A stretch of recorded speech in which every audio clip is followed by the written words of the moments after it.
सबका एक ही कहना कि शादी के बाद तुझे जो करना है वो कर। और मैंने बहुत रिक्वेस्ट की, लेकिन एक सेंटेंस मैंने मेरी माँ को बोला कि एक चान्स दे, मुझे एक संधी दे. यश असेल तर तुला आनंदच होईल, अपयश असेल तर तू म्हणशील त्या ठिकाणी लग्न करेल.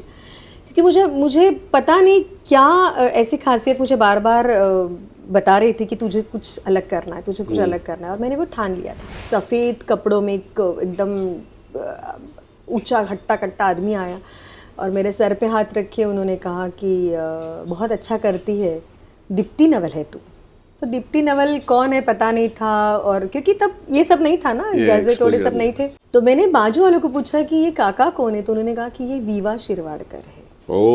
मेरी शुरू में ज़रूरत थी करके मैंने स्पेशल बच्चे लिए थे. तब तक मेरे दिमाग में कुछ नहीं था स्पेशल माने क्या होता है, दिव्यांग, अभी तो बहुत ग्लोरीफाई वर्ड्स इस्तेमाल किए जाते थे, लेकिन पता नहीं था. मेरी ज़रूरत थी बच्चे, क्योंकि बच्चे बढ़ाने थे. तो मैंने स्पेशल बच्चे भी लेने शुरू कर दिए. और तब रियलाइज़ हुआ कि मैं एक ब्लेस्ड माँ हूँ.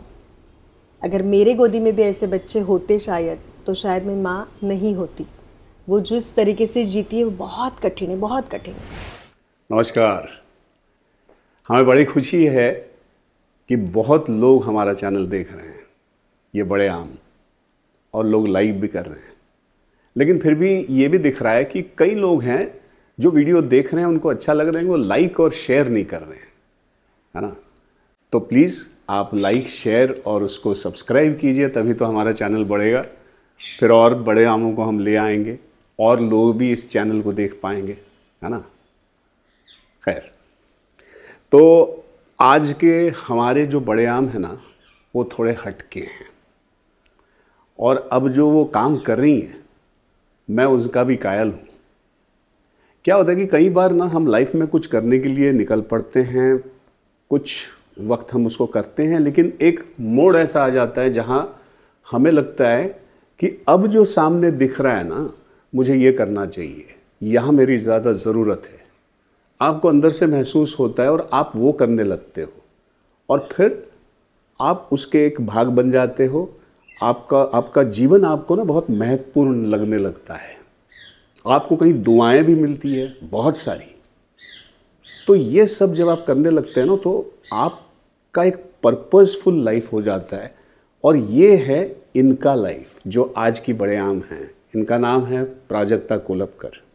इनका काम इतना बड़ा है कि आप इनको सुनते ही आपको महसूस होगा, आपको पता चल जाएगा मैं अब जो कह रहा था ना, वो कितना लागू है उन पर. तो आइए मिलते हैं प्राजक्ता कोलपकर से.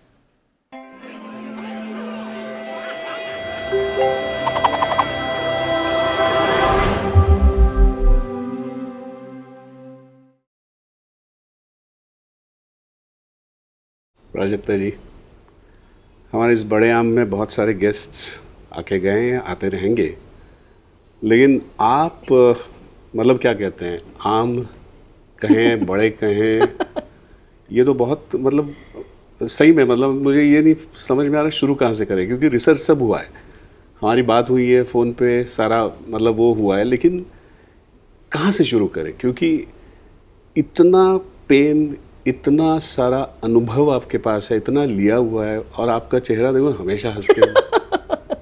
तो समझ में नहीं आता है कि यार ये सही में सहा है, सही में गई हैं आप इनके साथ कि आप मतलब एनीवे. तो आप इसके बारे में बात करेंगे. तो आप का अभी जो संस्था है, सेंटर का नाम है आपने प्रा फाउंडेशन, उस पर तो आएंगे ही. पर पहले तो ये आपकी कहानी से शुरू करते हैं, बिकॉज ये कहानी बहुत इंटरेस्टिंग है. कि आप लाइफ में करना कुछ और चाहती थी, और आप जो कर रही हैं वो बहुत बड़ा कर रही हैं, लेकिन वो कैसे इस मकाम पर पहुंची आप, इस पे अब आते हैं. तो पहले तो शुरू करेंगे कि आप चंद्रपुर से हैं, राइट? हाँ हाँ, नक्सलवादी. नक्सलवादी हूँ ना. हाँ. तो चंद्रपुर में आपका बचपन और या आपका जो स्कूलिंग रहा है वो कैसा रहा है? बहुत बढ़िया रहा. एकेडमिक बहुत अच्छी थी, मीन्स होशियार थी, और सारी चीज़ें पसंद थी. मैंने डांस भी था, ड्रामा भी था, लिखना भी था, और इलोकेशन कंपटीशन तो बाएं हाथ का खेल था. मैं हरदम एक चीज़ बोलती हूँ कि मेरे माँ बाप ने कभी रुकावट नहीं लाई है मेरे इसमें, लेकिन उन्हें बड़ा आश्चर्य लगता था कि ये जाती है और प्राइज़ लेके आती है. तो मेरे पापा बहुत अच्छे ओरेटर थे, जबकि उन्हीं से मुझ में आया है. प्रोफेशन क्या था उनका? वो डिप्टी कलेक्टर थे। अच्छा। Deputy collector. उन्हें बड़ा ये प्रश्न पड़ता था कि ये क्या बोलती है जाके कि इसको प्राइज़ मिलते हैं। तो बचपना बहुत अच्छा रहा और एकदम मिडिल क्लास फैमिली वाले लोग थे।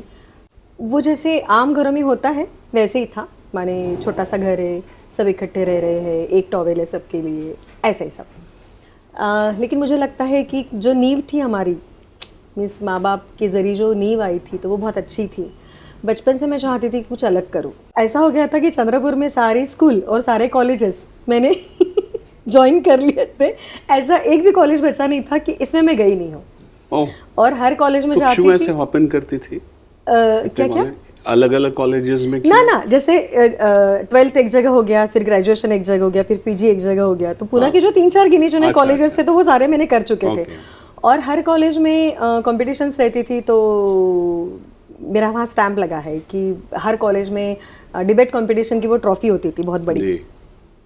तो मेरा रिकॉर्ड है कि पहले साल मैंने 36 ट्रॉफीज़, फिर 24 ट्रॉफीज़, फिर ऐसा सब। तो मेरा बहुत नाम था। तो ऐसा हुआ था कि जब मैं कंपटीशन जाती थी तो मुझे बैन आया था कि ये कॉम्पिटिटर बन के नहीं आएगी, ये आएगी तो फिर ये जज बन के आएगी। और मुझे लगता था, क्योंकि वो प्राइज़ लेना बहुत बड़प्पन लगता था, तो मुझे ये नहीं समझ में आ रहा था कि वही हमको रिवॉर्ड मिल गया है कि मुझे क्या बोलते हैं ना कि कॉम्पिटिटर बन के नहीं जाना है।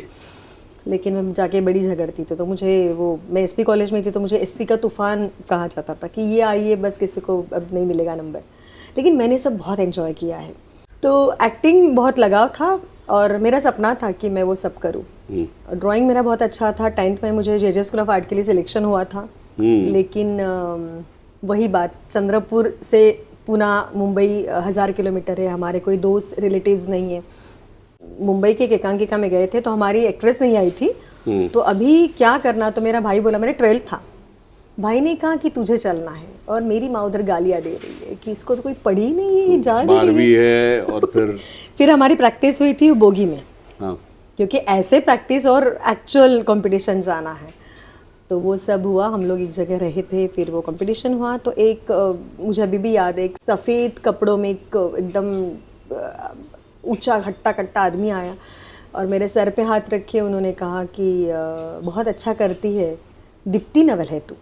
तो डिप्टी नवल कौन है पता नहीं था, और क्योंकि तब ये सब नहीं था ना, गैजेट और ये सब नहीं थे।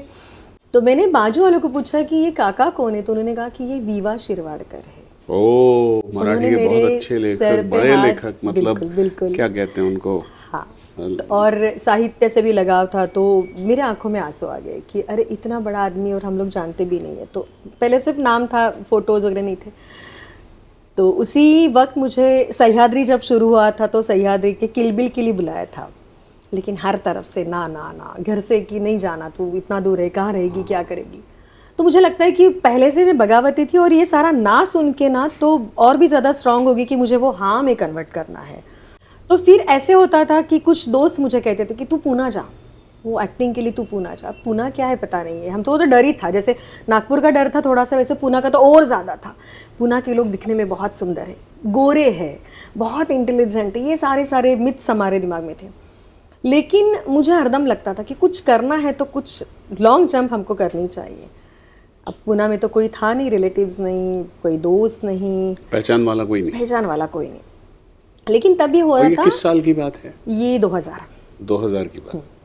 तो हमारे एक दोस्त पुणे में आया था, वो कोई ग्रीटिंग कार्ड कंपनी में काम करता था। तो वो जैसे वो फोटोग्राफी करता था, तो वो वापस आता था तो ऐसे उसके तेवर रहते थे जैसे वो अमेरिका से आया है। और हम लोग सारे उसके आजू बाजू बैठ के उसकी कहानियां सुनते थे। और वो पुणे से आता था, वो पुणे से आता की सारी कहानियां। हाँ। तो और वो फोटोग्राफ्स दिखाता था और मैं बैठे बैठे उसको लाइंस लिखती थी। और ये बंदा जाके बताता था उसके कंपनी में कि मैंने लिखी है। तो सर ने कहा कि तेरी औकात मुझे पता है, तू कौन लड़की लिखती है, कौन लिखता है उसको बुला। वही एक ट्विस्ट था मेरी ज़िंदगी का। बस ने उसने बोल दिया, वो कहते हैं ना कि उंगली दे दी और मैंने हाथ पकड़ लिया। तो मैंने ठान लिया कि मैंने जाना है। लेकिन जाना है तो मैं हॉस्टल में रहती थी, पैसे नहीं थे। मुझे अभी भी याद है, कॉम्पिटिशन्स जीतती थी तो उसके 600 रुपये मेरे साथ थी। और पुणे का सफ़र 24 घंटे का था। और जब जस्ट वो टेम्पो ट्रैवलर आई थी जिसमें वो स्लीपर कोच वगैरह नहीं था, 28 सीटर, तो सिर्फ मेरे बहन को मैंने बोला था कि मैं ऐसे से पुणे जा रही हूँ, लेकिन अगर किसी को बोलती तो शायद वही मेरा जर्नी ख़त्म हो जाता। तो मैं आई और उस बंदे को मैंने बोला था कि मैं पुणे आ रही हूँ तो मुझे लेने आना। तो जैसे पुणे में 6 बजे पहुंची यहाँ शिवाजी नगर और उसको फ़ोन कर रही, तो यहाँ तो बहुत धक्के पे धक्के थे मेरे लिए। STD PCF मैंने कभी देखा नहीं था ज़िंदगी में। और कॉइन बॉक्स जो लाल वाला डब्बा रहता था वो तो फर्स्ट टाइम देखा। तो मैंने फ़ोन किया तो 1 वे कम्युनिकेशन, उसके पास शायद पेजर था। ये सारी चीज़ें मेरे लिए नई थी और मैंने करीबन 100 कॉल उसको किए होंगे।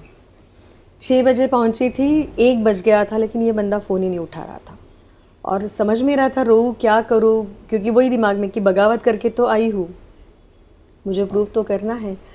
और 1 बजे STD में किसी का फ़ोन आया और उसने पूछा कि कौन मुझे इतना फ़ोन कर रहा है। तो उसने बोला कि ये लड़की हो सकती है शायद। तो उसने मुझे फ़ोन किया और मैंने तो रोना ही शुरू कर दिया कि तू मुझे लेने नहीं आया। तो बंदा फिर मुझे लेने आया और उसके बाद वो कहता है कि तू रहेगी कहाँ। मैंने कहा ये क्या बात है, अपने घर में तो तू भी आ, तू भी, हम तो सारे को रख लेते हैं। बोले नहीं, मैं पेइंग गेस्ट करके रहता हूँ कॉर्ड बेसिस पर। ये भी मेरे लिए नया था, कॉर्ड बेसिस क्या होता है। मतलब यहाँ उसने सपने ऐसे दिखाए थे कि जैसे उसका अपना घर है, अपना ये है वो है। अब यहाँ पे रियलिटी पता चल रही है। और फिर मुझे तो रोना ही आ रहा था कि अब मैं क्या करूँ। जैसे होता है ना कि एक हमने कदम बढ़ाया है और वो गलत ही हो रहा है, तो फिर वो मुझे कहता जमीनी निकाल। अरे, तो उसने मुझे कहा कि मेरे एक दोस्त ने फ्लैट लिया है लेकिन बहुत राड़ा रोड़ा पड़ा है वहाँ पर, तो वहाँ चलते हैं। तो वो फ्लैट की हालत इतनी ख़राब थी, मैंने वो टॉयलेट में ईंटे वीटे पड़े थे और हर जगह वो कूड़ा था। उसने सिर्फ मग्गा लाया और मैं इतनी खुद को समझती थी कि मैं बहुत ओपन माइंडेड हूँ, मैं बोल सकती हूँ, मैं बोल दूँ, लेकिन ऐसा नहीं था। मैं उसको तू बाहर जा, मुझे कपड़े बदलने, या फिर हम लोग चाय पीते, इतना बोलने भी कभी ढाढ़स मुझे नहीं हुआ। और हम वैसे ही हम कंपनी में गए कोरेगांव भीमा में, और मेरी भाषा, मेरा दिखना, 24 घंटे का मेरा वो पूरा जर्नी वो देख के मेरे सर वो कहते कि मराठी में पूछा कसा झाला प्रवास, और मैंने मेरी आनी पानी भाषा में सब बोल दिया और मैं रोने लगी। तो उन्होंने कहा कि अरे झांसी की रानी है तू, इतना ढाढ़स कर रही है तो तेरी लाइनें क्या देखनी है, तू यहीं बैठ। और मेरे दोस्त को बोला कि इसको खाना वाना खिला, वो खुद गोडाउन गए और उन्होंने मेरी जो लाइनें जो इसने दी थी वो लाइनें ऑलरेडी छप कर मेरे नाम के साथ आई थी। और that was the most memorable incidence in my life. उन्होंने मेरे ऐसे वो ग्रीटिंग कार्ड्स रखे और कहा कि देखिए क्या है, और कहते कि तेरा क्या इंटरव्यू लूँ ना, तू वैसे भी पास से बोल क्या सैलरी चाहिए। तो इतनी अक्ल थी नहीं मुझे कि सैलरी क्या होती है। मैंने बहुत सोचा तो कहते कोई नहीं, तू आराम से सोच। तो मैंने तब 7,000 कह दिया। मुझे नहीं पता था 7,000 बहुत बड़ी रकम होती है, और उन्होंने हाँ भी कह दिया। उसके आगे वाला टास्क था कि घर में बताना। तो मेरा दोस्त कहता है कि कितना बढ़िया ना कि तेरी पसंदीदा नौकरी तुझे मिल गई, ये पहली नौकरी और तुझे वो सिलेक्ट होगी। तो मैंने कहा कि नहीं, अगर मैं कहूँगी कि मैं घर से निकली हूँ तो सबसे पहला सवाल होगा रही कहाँ है, क्योंकि कोई अपना है नहीं। और घर जैसे मैंने फ़ोन किया तो मेरे घर में तो फ़ोन था ही नहीं, बाजू वाले घर में था। तो मेरी माँ की आवाज़ इतनी बड़ी थी कि वो डायरेक्ट सारा मेरे घर में सुनाई दिया है। और उसका एक ही कहना, वापस आ, तो पहले वापस आ। मैं वापस गई तो मेरे घर में तो मातम मचा हुआ था, जैसे कोई मर गया है।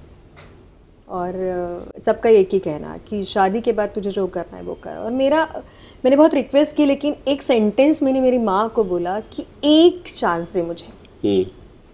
जैसे मराठी में कहूँगी की एक संधी दे, यश असेल तर तुला आनंदच होईल, अपयश असेल तर तू म्हणशील त्या ठिकाणी लग्न करेल। क्योंकि मुझे पता नहीं क्या ऐसी खासियत मुझे बार बार बता रही थी कि तुझे कुछ अलग करना है, तुझे कुछ अलग करना है, और मैंने वो ठान लिया था। तो बहुत मिन्नत के बाद मेरी माँ तैयार हुई और फिर हम लोग पुणे आए, मेरा भाई। तो वो सारे मिथ दिमाग में थे कि हम लोग दरवाजे में भी नहीं रखते हैं, ये लोग खाना भी नहीं खिलाते।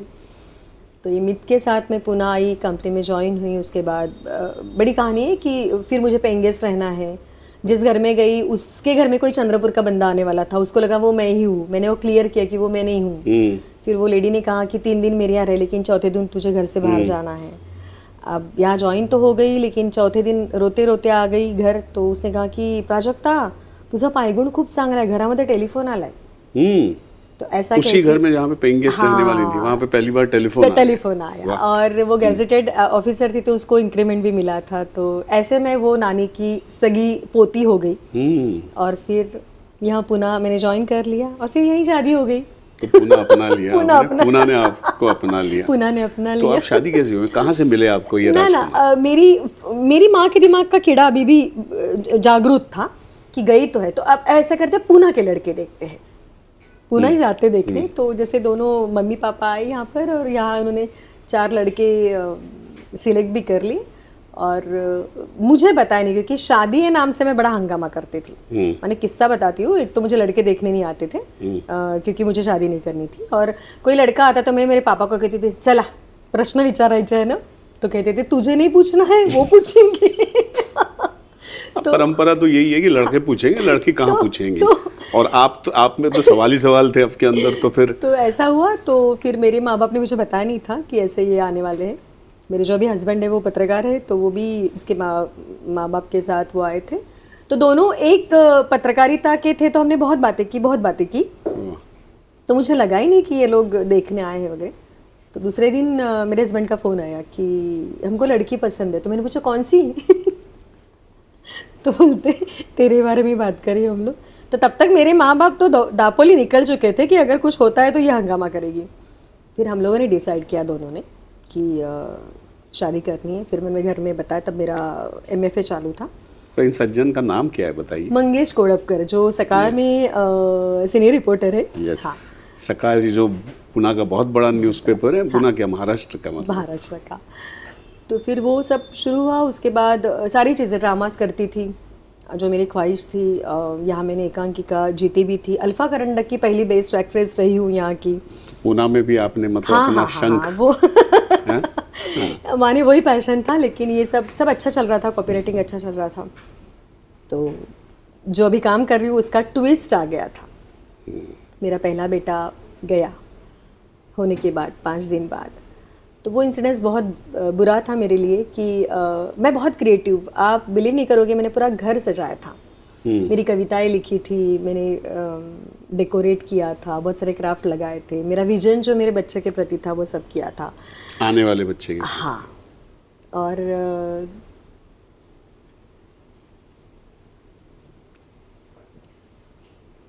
वो बहुत डिफ़िकल्ट था मेरे लिए। मैं समझती थी कि मेरे बेटे को मैं वेलकम करूँ। माने एक क्रिएटिव माँ क्या क्या कर सकती है, तो बहुत कुछ कर सकती है, लेकिन मुझे वो कोई चांस नहीं मिला मेरे बेटे को वेलकम करने का। तो तब मैंने देखा कि अच्छे वक्त सारे तुम्हारे होते हैं, बुरे वक्त कोई नहीं होता, तुम्हारे साथ होते हैं। हाँ।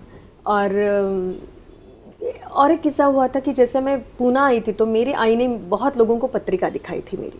ओके। तो किसी ने कहा इसको गोमेद पहना, तो मुझे गोमेद पहनाया था। किसी ने कहा कि इसको बोलो इलायची, वो किसी को भगवान को चढ़ाए, तो वो भी किया था।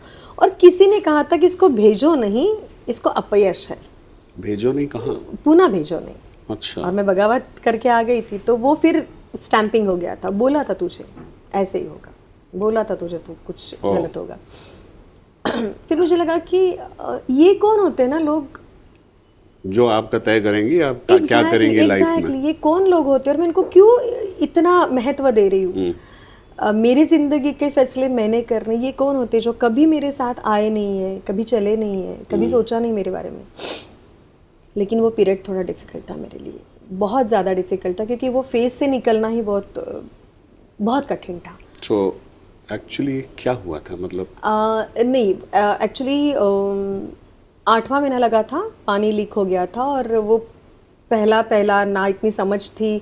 और अभी जैसे माँ और बेटी में बहुत बॉन्डिंग है, बेटियाँ सारी चीज़ें कहती है, तो इतना नहीं कह पाई। और सवेरे मैंने जब से मम्मी को कहा तो तब तक पानी पूरा कम हो गया था। तो डॉक्टर ने कहा था कि हम उसको स्लैंटिंग पोजीशन में 2 महीने रखते हैं, लेकिन पॉसिबिलिटी बहुत कम है, क्योंकि 8वें महीने में ब्रेन डेवलप होता है, तो शायद नहीं होगा, तो रहेगा तो ऐसे। और फिर दूसरी चीज़ें बोली गई थी कि नहीं कुछ लोग 8वें महीने में भी होते, जो बहुत चार्ली चैपलिन जैसे लोग कि बहुत कुछ कर जाते हैं। तो सिचुएशन ये थी कि डिलीवरी करनी पड़ी। तो डिलीवरी के बाद वो इंक्यूबेटर में ही रहा। मैं उसे देख भी नहीं पाई 5 दिन, एक आध बार देखा होगा, लेकिन ऐसा कुछ होगा ऐसा नहीं लगा था मुझे। तो बेटा था, और वो तो आज मुझे हरदम लगता है कि वो शायद कह के गया मुझे कि एक बेटी की माँ क्यों बन रही हो, इतने बेटे पड़े हैं ना। तो मुझे ऐसा लगता है कि वो शायद मेरे कान में कहने आया था कि तुझे करना कुछ हो रही और तू कर कुछ हो रही है। तो बात बुरी थी, लेकिन मेरा अगर बेटा देख रहा होगा तो वो शायद खुश होता होगा। I am sure he must be proud. हाँ, तो उसके बाद सबसे बड़ा टास्क था मेरे लिए कि एक हट्टा कट्टा बच्चा मैं पैदा करूं। अपने यहाँ आज भी सिस्टम्स, हम लोग बहुत बड़ी बड़ी बातें करते, 21वीं सदी की बातें करते हैं। अपने लिए भी प्रूव करना था और दूसरों के लिए भी प्रूव करना था। बिल्कुल। और मेरे लिए खुद को, क्योंकि मुझे तो आगे बढ़ना था, रुकना नहीं था। और एक इससे बात से शायद हो सकता कि मेरी ज़िंदगी बदल जाती। तो उसके बाद एक बेटा, वो भी हट्टा कट्टा, ऐसे ना हो, क्योंकि मुझे डॉक्टर ने बोल दिया था कि बच्चा रहेगा तो पागल रहेगा। हम लोग नागपुर में थे तो वो you need some tissue paper. नहीं ठीक है। आए मैडम।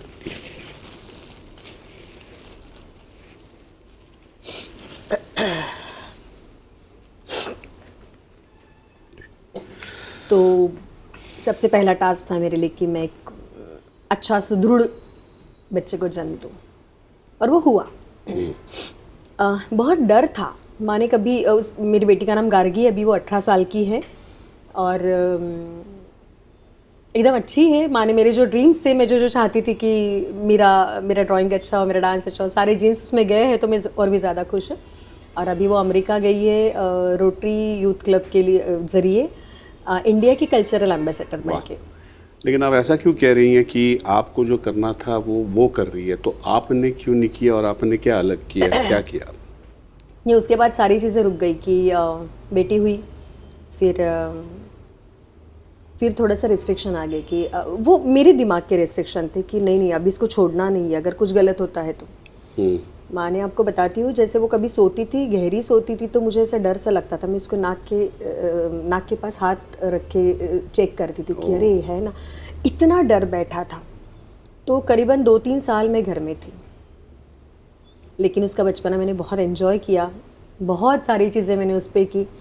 और तो उसके सारा बाद आपका फोकस बच्ची पे लगा था, बाकी सब आपने छोड़ दिया था। जो आप जो लाइफ में ये सारा कर रही थी, थिएटर वेटर सब कुछ नहीं सब बंद करके आप बच्ची पे फोकस, बस इसको खोना नहीं चाहती हैं आप इसको। इतना डर था, इतना तो डर किसने बिठाया? ये मतलब लोगों ने बिठाया डर अंदर आपको? पता नहीं, वो मेरा डर पता नहीं क्या, लेकिन इतनी डरी हुई थी मैं। ओके।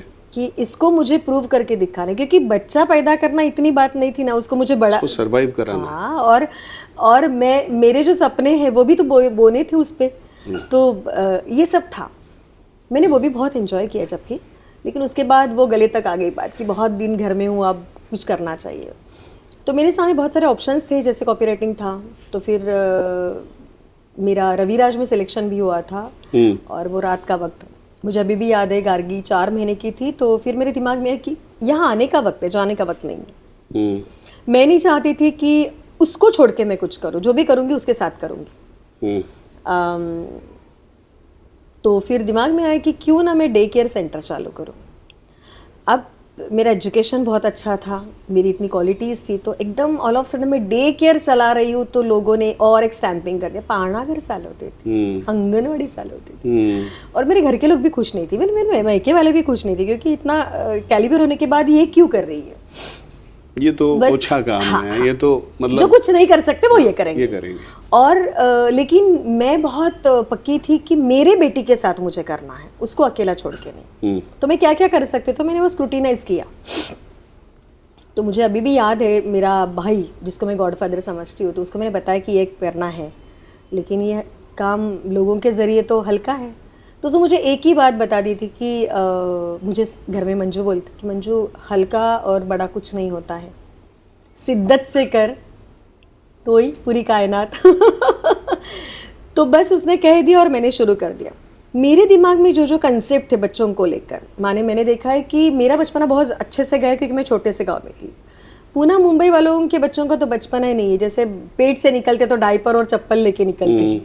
तो मुझे लगता था कि नहीं, उनका हक है, उनको बचपना मिलना चाहिए। तो जैसे गार्गी को मैंने वो दिया था, तो वैसे ही वो स्वार्थात्म परमार्थ से तो इसके ज़रिए मुझे और लोगों को भी करना है, ये मेरे दिमाग में था। फिर मैंने एक स्कूल में शुरू कर दिया। वो स्कूल मुझे 1 बजे के बाद मिलती थी, गार्गी उसी स्कूल में थी।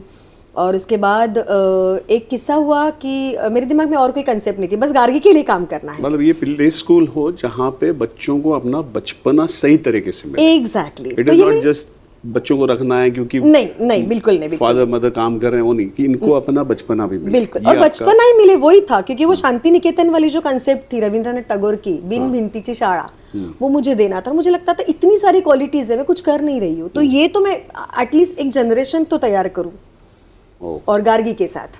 और मैंने वो बहुत खूब तरीके से किया, बहुत बढ़िया किया, बहुत एंजॉय किया। जो अपनी बच्ची को आप दे रही थी वही सब सारे आप इन बच्चों को भी दे। बिल्कुल। तो तब मैंने उसका नाम गार्गीज फनवर्ल्ड रखा था। और क्या नहीं किया, माँ ने पूना की सबसे बड़ी गुड्डे गुड़ियों की शादी मैंने की थी, बग्गी में बारात भी निकाली थी, क्या नहीं किया। कभी भी मैं दहियांडी करती थी बच्चों के लिए, सब चीज़ें। मेरे कॉलम्स चलते थे, मैं फिर मोटिवेशनल स्पीकर बन के भी जाती थी, पेरेंटिंग पर काउंसलिंग भी करती थी, ये सब हो रहा था। तो तब मेरी शुरू में ज़रूरत थी करके मैंने स्पेशल बच्चे लिए थे। तब तक मेरे दिमाग में कुछ नहीं था, स्पेशल माने क्या होता है, दिव्यांग, अभी तो बहुत ग्लोरीफाई वर्ड्स इस्तेमाल किए जाते थे, लेकिन पता नहीं था। मेरी ज़रूरत थी बच्चे, क्योंकि बच्चे बढ़ाने थे, तो मैंने स्पेशल बच्चे भी लेने शुरू कर दिए। और तब रियलाइज़ हुआ कि मैं एक ब्लेस्ड माँ हूँ। अगर मेरे गोदी में भी ऐसे बच्चे होते शायद, तो शायद मैं माँ नहीं होती। वो जिस तरीके से जीती है वो बहुत कठिन है, बहुत कठिन है। खुद को बहुत अच्छा फील करती थी कि चलो मैं उससे छूटी हूँ। फिर मेरा एक दिमाग कहता था कि मैं छूटी हूँ, लेकिन कितनी माएँ उसमें सफ़र हो रही है, तो उनके लिए मैंने कुछ करना है। दिमाग में था। तो एक दिन मेरे जीवन में जो ट्विस्ट आया, मेरा एक बच्चा आता था। जो बच्चों की, मतलब जो स्पेशल बच्चों की माएँ थी, उनसे आप एम्पैथी क्रिएट हुई। बिल्कुल। कि माएँ किस उसमें जाती होंगी, क्योंकि बच्चे तो हो गए पैदा, इतना सफ़र होती। हाँ। तो माने ये सफरिंग मुझे दिखता था, मेरा दिल मुझे कहता था कि मैंने कुछ करना, लेकिन क्या करना है समझ में नहीं आता था। तो कि इंसिडेंट्स मेरी ज़िंदगी में ऐसा हुआ है कि एक मेरा बच्चा आता था, वो जैसे डेड बॉडी जैसे आता था, पूरा स्टिफ सीपी बच्चा था, मल्टीपल डिसऑर्डर था, और उसको 18 गोलियाँ देनी पड़ती थी दिन में। हाँ। उसको कुछ नहीं समझता, ना माँ ना बाप, ना खाना ना पीना, सुशी, कुछ नहीं। तो 16 कटोरी में हम वो गोलियाँ डिज़ोल्व करके रखते थे। उसमें से 8 गोलियाँ मैं देती थी मेरे सेंटर में। और आप बिलीव नहीं करोगे, एक भी अगर उसकी गोली रह जाती है तो ये ऐसा स्टिफ बच्चा, ये सर से पैर तक पीठ से गोल होता था जैसे टायर। और तो हम लोग बहुत केयरफुल रहते थे उसके लिए। तो इस बच्चे को लेने के लिए तो कोई ढाढ़स कोई नहीं करता था, तो मैंने वो ढाढ़स कर लिया। लेकिन मुझे एक दिन ऐसे पता चला कि इसकी माँ 3-3 घंटा भगवान के सामने बैठ के जप करती है कि बच्चा ठीक हो या बच्चा थोड़ा। तो मुझे बहुत गुस्सा आया, तो मैं उसको डांटने घर गई कि तुझे अक्ल है क्या, ऐसे जप वप करके अगर बच्चे ठीक होते तो फिर हमारी या डॉक्टर की ज़रूरत क्या है। तब भी वो भगवान के सामने बैठी थी और मैं उसको गालियाँ दे रही थी। और उतनी शांति से उसने कहा कि प्राजक्ता, ये बच्चा दुरुस्त होने के लिए नहीं, ये बच्चा जल्दी मरने के लिए मैं जप करती हूँ। आप विश्वास नहीं करोगे, जिस दिन मेरा बेटा गया, उस दिन मैं जितना रोई हूँ ना, उससे कई गुना ज़्यादा उस दिन रोई हूँ। मुझे लगा उस माँ को पूछो जिसको बच्चा नहीं है, तब भी उसको समाज कोसता है। उस माँ को पूछो जिसको ऐसे बच्चे हैं, तब भी वो चाहती कि मेरा बेटा मर जाए।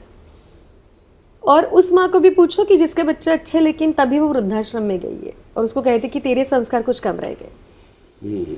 तो मुझ में वो सेंट्रल आइडिया आई, माँ, इस बच्चे को तो कोई फ़र्क नहीं पड़ रहा है, लेकिन माँ को फ़र्क पड़ रहा है। उस दिन मैंने ठान लिया बस माँओं के लिए कुछ करना है। और मैं सो नहीं पाई 4-5 दिन। और उस दिन डिसाइड कर लिया कि अब मेरे यहाँ कोई नॉर्मल बच्चा नहीं आएगा, सब स्पेशल बच्चे आएंगे। और नॉर्मल बच्चों के लिए तो बहुत सारी चीज़ें, जबकि मेरा बहुत पीक पे था और बहुत अच्छा चल रहा था, तो ऑल ऑफ सडन मैंने डिसाइड कर लिया कि नहीं, मैंने ये बंद करना है। अब प्रॉब्लम ये थी कि बंद करना है, इतने मेरे पास एट ए टाइम 60 बच्चे थे, तो 60 बच्चों के पेरेंट्स, 60 बच्चे। हाँ। और 60 बच्चों के पेरेंट्स को बताना कि मैं बंद कर रही हूँ, तो ये बहुत बड़ा टास्क था। तो हर पेरेंट को अलग से बिठा के उनको कन्विंस किया, मैंने प्रॉपर आगाह किया कि मेरे लिए आप बहुत बड़ा टास्क है। हाँ। और मुझे क्या कहते हैं कि वहाँ ज़रूरत ज़्यादा है। एग्जैक्टली। तो ये पेरेंट्स भी मुझ पे बहुत लगाव था, बच्चों का भी था, तो मान नहीं रहे थे। लेकिन फिर मैंने एट ए टाइम दोनों सेंटर शुरू किए, ये भी और वो भी। अच्छा। और धीरे धीरे हर एक पेरेंट को बताना शुरू कर दिया कि आपका बच्चा हट्टा कट्टा है, आपको ऑप्शंस मिल सकते हैं, लेकिन इस बच्चे को नहीं। तो मुझे तब तक बड़ा कॉन्फिडेंस था कि मेरे यहाँ कुछ बच्चे आते तो मैंने उनकी all in one roof concept में एक थेरेपिस्ट रखा था, सब फ्री में देती थी।